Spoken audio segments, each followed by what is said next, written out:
Okay, it's on. So, thanks Marcel, and thank you for the committee for the invitation. It's a great honor to be here today to speak to you.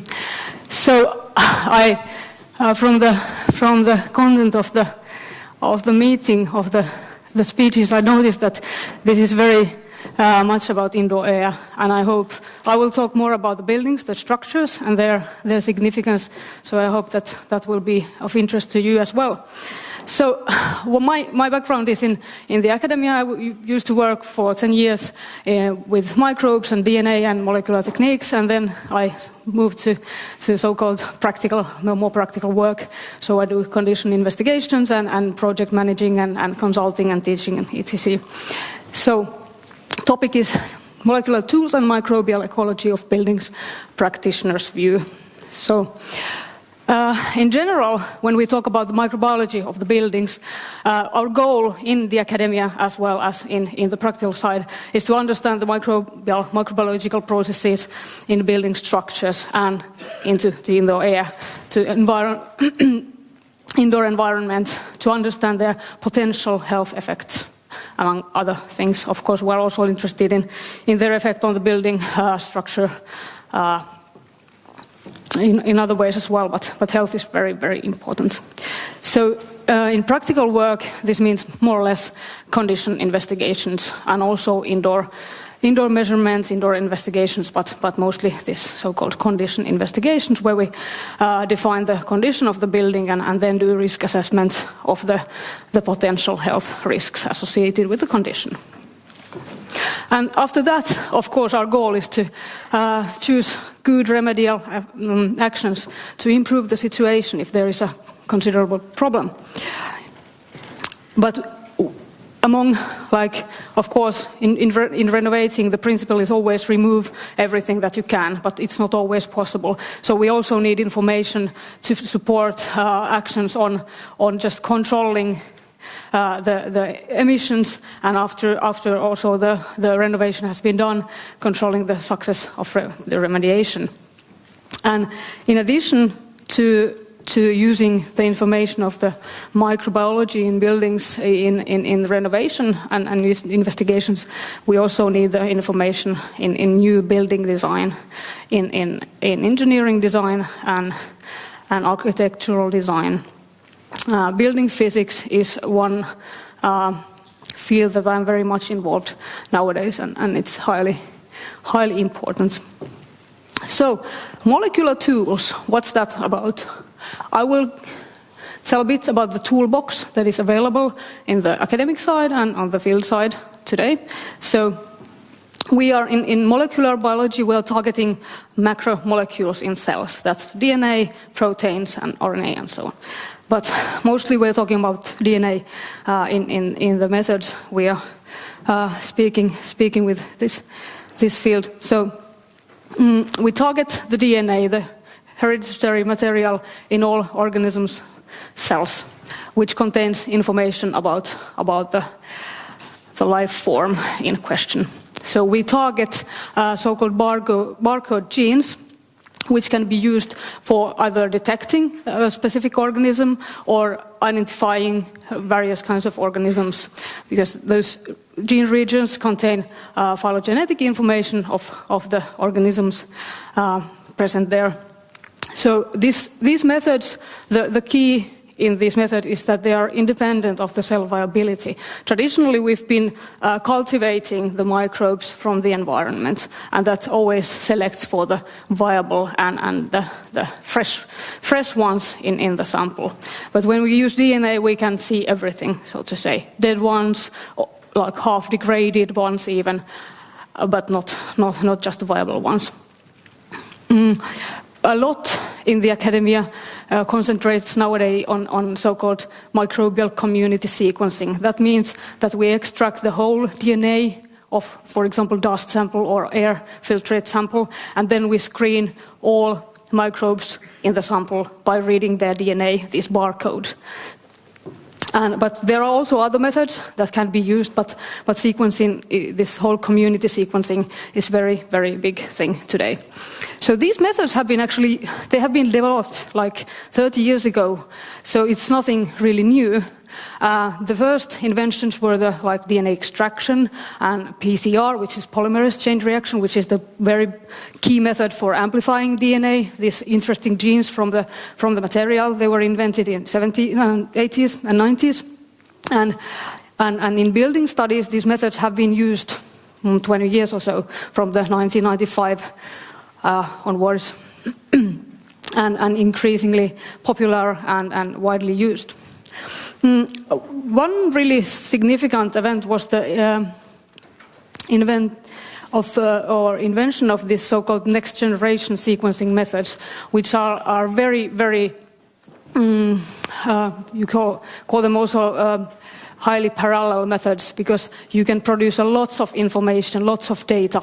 You can deep mine the samples, get DNA sequences, these barcode sequences of hundreds or thousands of organisms, while previously with the more laborious techniques we could get, for example, tens or hundreds of sequences from a sample. So these so-called next-generation sequencing methods have made it much more efficient than it was previously. And Jordan Pecha will be talking about these methods more today in the Sloan session. So if you're interested, come to listen to him. And that new method has induced some sort of explosion in the field of molecular microbial ecology and also in building sciences. So it seems that now we are trying to sequence everything, all environments, including human beings inside and outside and in the built environment and atmosphere, oceans, all kinds of soil types. So we extract taxonomic phylogenetic information of the bacteria, fungi, viruses, archaea in the samples, in the environments. And after going deep into the DNA, which tells about who is present, the next methods will deal with the functionality of those organisms in the samples.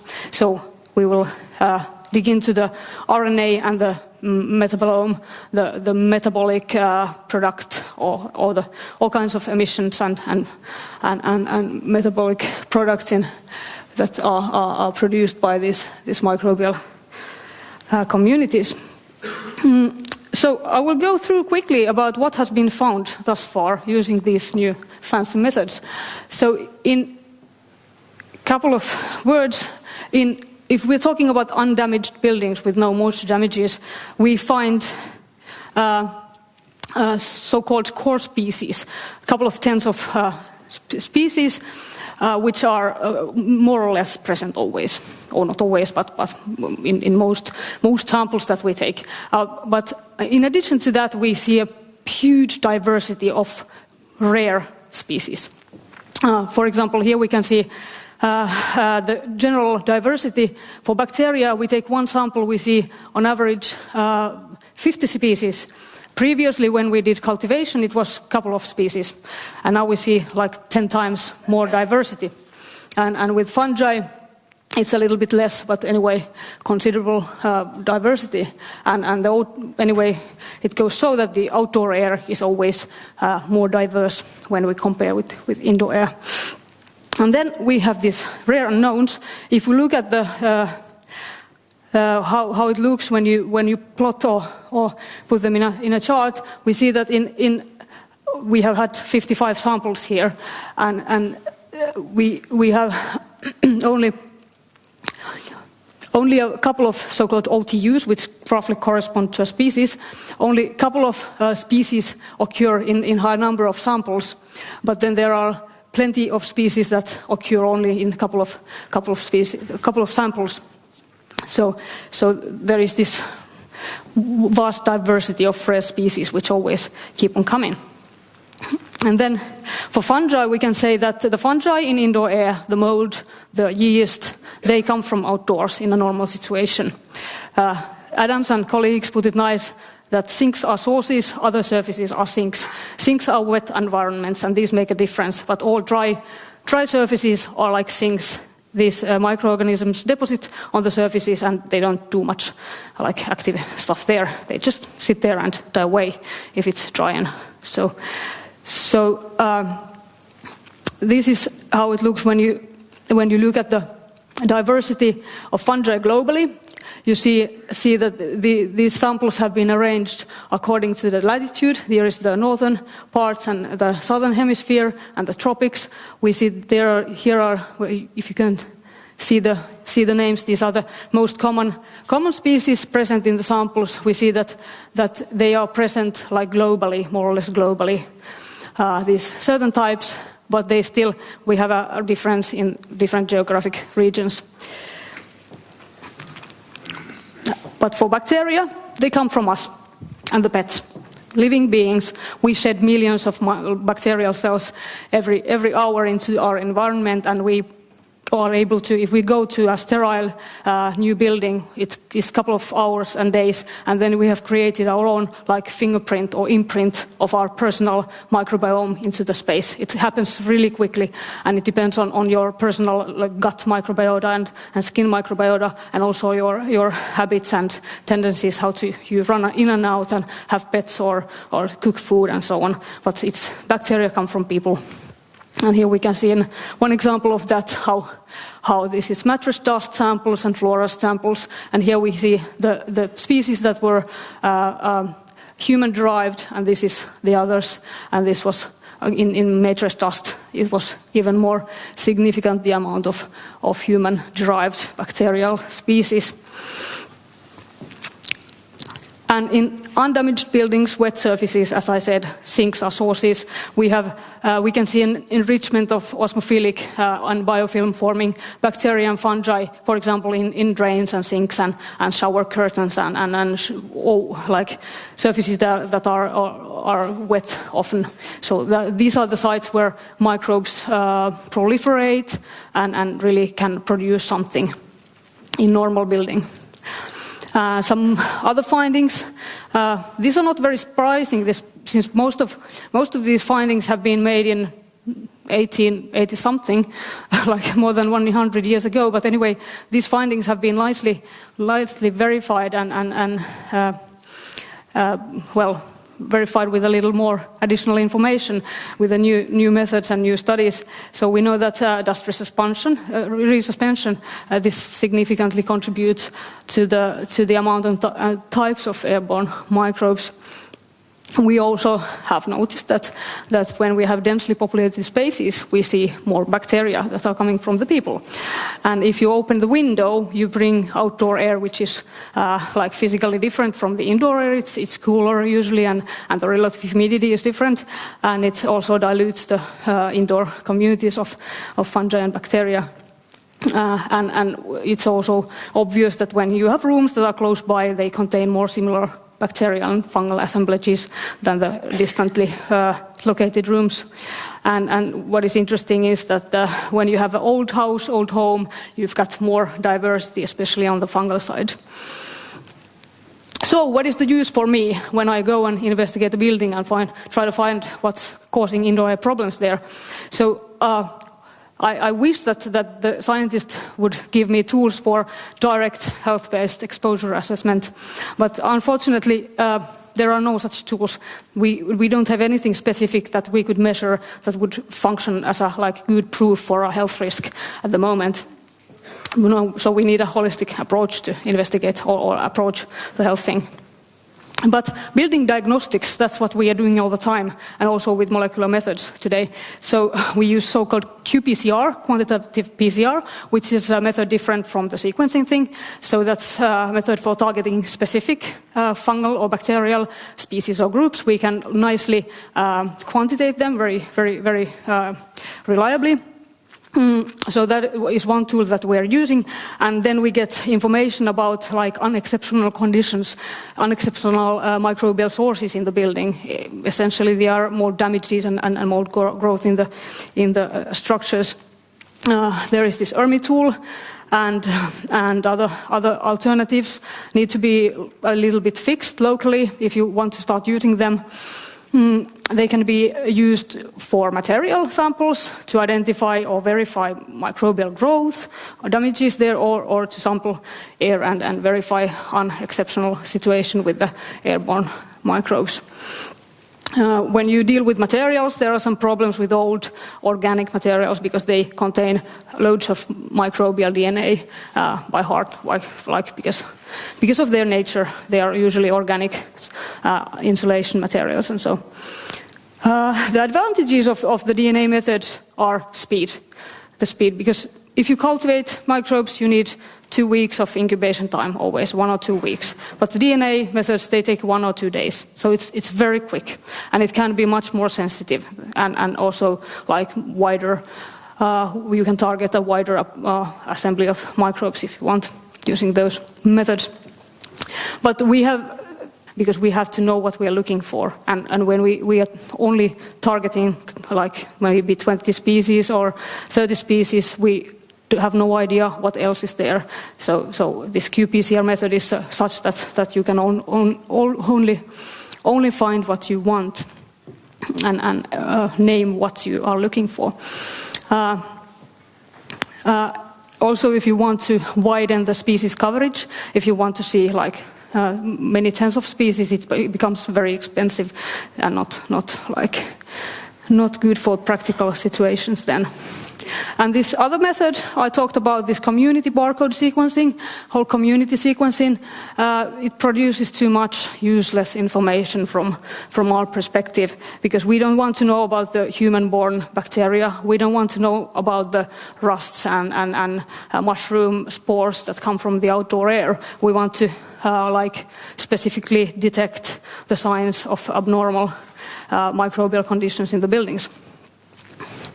But if you think about the advantage that could be later coming to the practical field from the academic research, we live in the hope that all these molecular investigations, they will just add to the basic knowledge about what's happening in the buildings, and then we will get like a better understanding of the exposures and disease mechanisms, from the general understanding.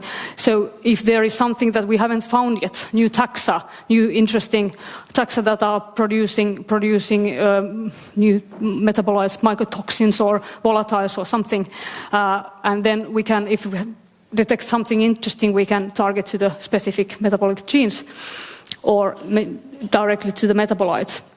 So loads of new information is about to be coming from that side of the research, and then as a result of that, we might develop better diagnostics tools for building investigations using these methods. So in my dream world, we would have this some sort of community sequencing, or this metabolomics community DNA combinatory method, where you could extract fingerprints of abnormal situations of various types. But I don't know, that's years away from the present situation. If we could extract a health signal from there, or like damage signal from the big amount of data that we can get today with the new methods. So today the research is largely it's concentrating on when we talk about the publications that have been put out on the field. They concentrate largely on indoor surfaces. This is a representation of the mechanistics of indoor microbiomes. There are green sources, and then there are sinks and dispersal vectors and environmental factors. And there is soil, vagina, gut, skin, pets, and outside air as sources. But from my perspective, these are not interesting. Of course, they contribute to our living environment, but the immediate adverse effects are usually related to what's happening in the constructions and not on the surfaces in the buildings. So when we're looking for something interesting, like from my view in a building, we're not interested in, of course, we look at the surfaces to find signs of something that's happening inside there, but the hotspots, the microbial hotspots, the places in the building where you have conditions that really support proliferation and growth of the microbes on active things, they are mostly inside the structures. We have layered structures in the building envelope mostly today. Of course, we have massive, or in old buildings, we have massive brick constructions and so, but increasingly we are talking about layers, structures where you have drywall, gypsum board, and mineral wool insulation, all kinds of insulation materials, and many types of layers which nicely hide things inside. So, in a typical housing, like a small house, which is built in the Scandinavian way, with insulation in the envelope, we have these hidden places. Of course, these are like they develop with time. So in old buildings we have almost always some microbial growth, even if it's not like a really problematic or really bad condition. But there are sites that tend to get some water in and develop something additional in there. So these sites under the slab, under the ground floor, are always they're like obvious sites. If you have too much moisture in the crawl space, it's pretty obvious. And then like pipe leakages, they are quite obvious, and roof leakages, obvious sites. There is a dam that forms in the springtime when there is heat is leaking out of the roof and creating ice there, and it's then leads into roof leakages more easily. They create something here, and then you have leaking windows and leaking these moisture barriers in the wet rooms, and all kinds of sites. You may have wicking damp from the ground that creates problems on the flooring, and if there is insulation below the slab, then it's an additional very common place. And all ground-facing structures we have there, cellar walls, especially if there are insulations, they are the sites that we are looking at. From my view, I am a microbiologist with the knowledge about building physics and building techniques and the constructions. I find them increasingly interesting. It's really fascinating to find out what kind of niches, microbial niches, the sites of like community development and microbial living environments you can find there. So instead of looking at surfaces, we should be looking at the structures, as we probably mostly, if we go there, we are doing it. And talking about the niches, in buildings are like the conditions are always they make some sort of equilibrium between the indoor conditions and the outdoor conditions, and then there are various types of materials in various parts of the buildings. So taking an example of this cellar wall, there is very, very nice study by Nunes and colleagues about this certain structure as a microbial niche, how the external conditions, relative humidity, salinity, pH, and indoor conditions create this specific environment into the structure. And this group found that these various layers in the structure, they tend, like on average, develop certain kind of microbial communities. And this is what I find interesting. I don't like reading that, okay, when you open the window you get like outdoor mold spores in, but this is something that is very close to like my daily life, still on the academic side, but potentially useful. But thinking about the structures, why should we be interested in the structures? Because they are not in the indoor environment. If there is some hole somewhere which is dirty or creating some growth, why should we care about that? But if we think about the building, the conditions, at least in the cold climate, we have under pressure, more or less. We have to have an under pressure of some sort in order not to push the moist, warm indoor air to the structures where it would condensate and create big problems. So we have constant under pressure. Of course, this whole package goes the other way around in the tropical climate. There you have to have a overpressure. Anyway, we have an underpressure, and if you think of a house, like your house or my house, typically, well, it could be small, could be big, but an example, 100 square meters, and volume of 270 cubic meters. The average leakage rate in an old house could be 4 changes per hour, so 4 volumes per hour is coming through the envelope, not through opened window or through some control thing, but through the envelope. It's infiltrating. These 4 changes, if you compare it to the averages in UK, Canada, Sweden, it's not a good quality, but it's pretty normal. And that kind of leakage rate in heavy under pressure, it gives you 1,000 square meters of air per hour. And in normal under pressure, 5 pascals or so, which is like optimum, you still have 30 to 50 square meters per hour infiltrating through the envelope. So thinking of, usually we have older buildings are more leaky, new ones are less leaky, and we think of the average age of the building stock. I hope some of you can see something of this and you can spot your own country. We have information of various European and US and Canada countries, and for example here we have Finland. This is the decades where the buildings were like built. This is before 1919, and then there is the wartime, and after wartime. So we can see that in almost all countries we have a peak during the wartime. That means that the buildings are over 50 years old, many of them, and anyway over 30 years old, which means that, well, we have microbial niches, some activity in the structures, and we also have the structures tend to be quite leaky.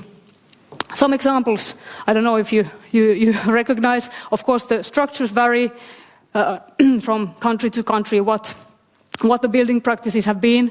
These are the Finnish examples, some Finnish examples of structures. I've painted the insulation layers, which usually contain some interesting things microbiologically. I painted them red, and we can see that we have this interesting site.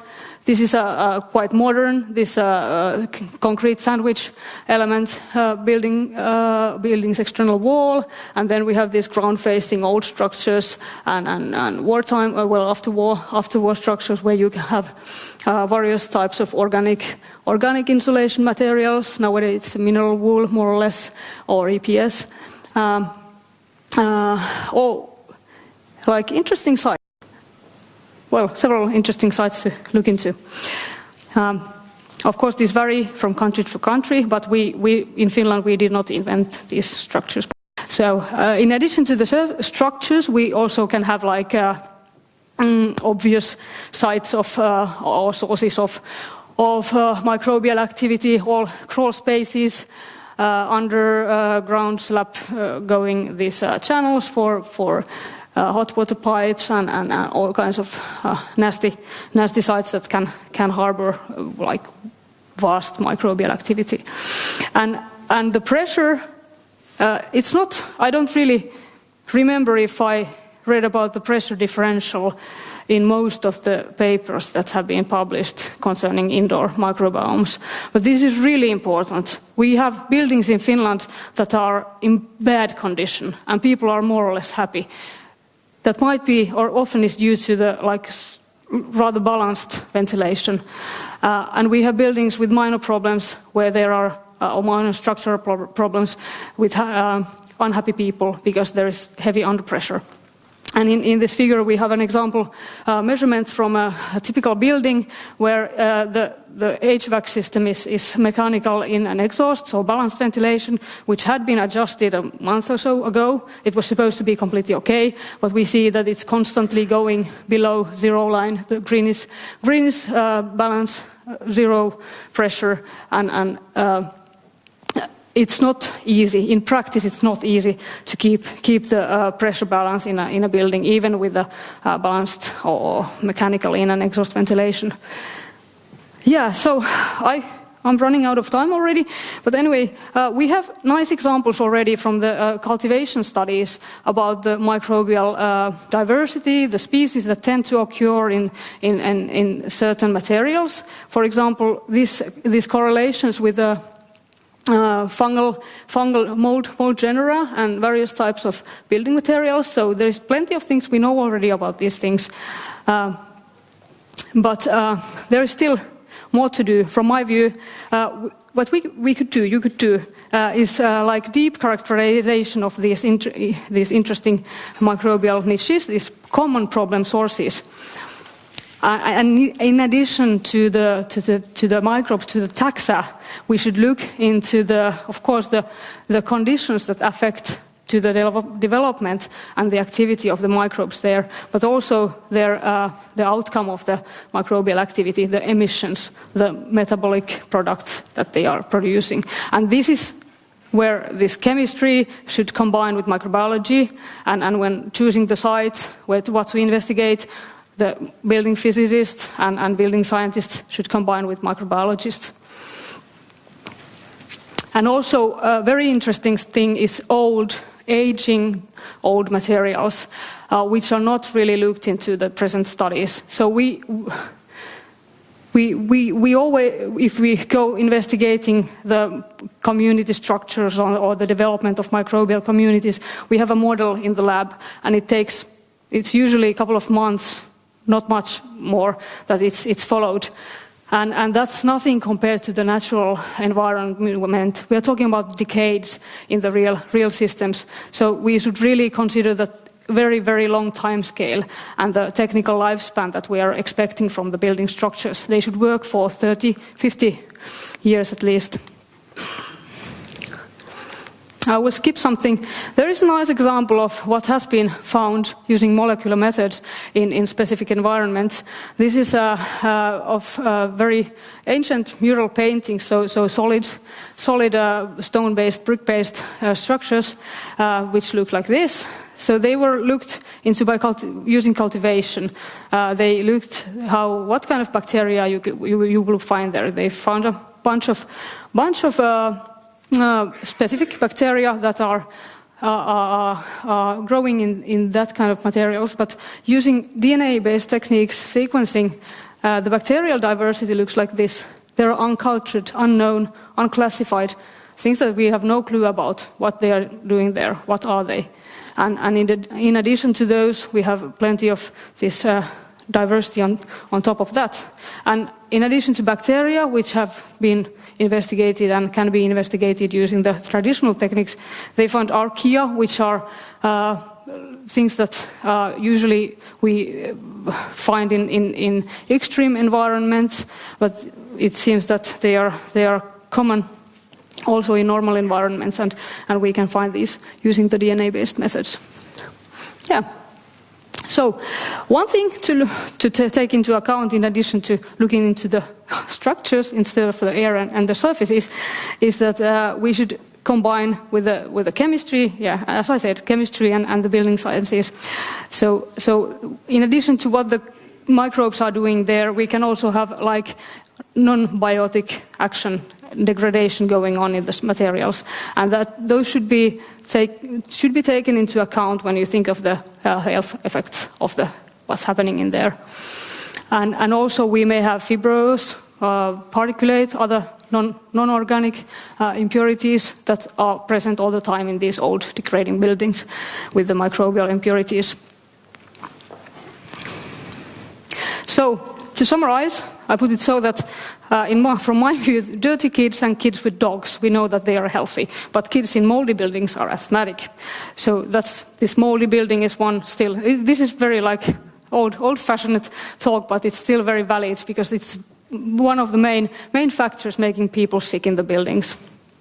So what we have, the molecular tools have revealed an unseen microbiological diversity in the environment, but the focus is on surfaces and not the structures.